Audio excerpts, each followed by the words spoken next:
এই দেখেন গাইস আমরা মুড়ি মুড়ি ভর্তা আমাদের দাদা আসছে অনেকদিন পর বাড়িতে আসছে উনি আসলে আমরা মুড়ি ভর্তা খাই অনেক মজা করি অনেক আনন্দ করি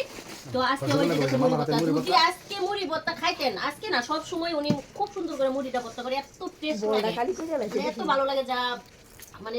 বলতে বলার মতো ভাষা নেই এত স্বাদের মুড়ি আপনারা যদি খাইতে চান তাহলে কমেন্ট করেন কে কে খাইতে চান আপনাদের বাড়িতে পৌঁছাইয়া দিব ঠিক আছে টাটা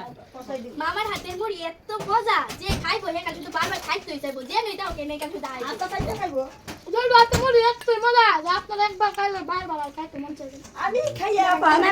আমার তো গলা বাড়িতে হ্যাঁ আমার বাবা এমন হাতের মুড়ি যে খাইলে একদম প্লেটে চারটে মুঠে একটা ধোয়ার মতন বাপ কই ফেলতাম দাদা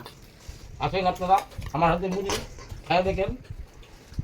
সেই স্বাদ সেই স্বাদ সেই একবারে সেই স্বাদ মানে দেখেন খাইলে আমার হাতে মুড়ি সবাই দিনে আমি মুড়ি ভর্তা করে খাইতেছি তো যখনই দাদা বাড়িতে আসে তখনই আমাদের মুড়ি ভর্তা করে খাওয়া তারপরে সেই স্বাদ অনেক আমার সাথে একটা বউ আছে এটা তো খাই না আমার একদম পচা পচা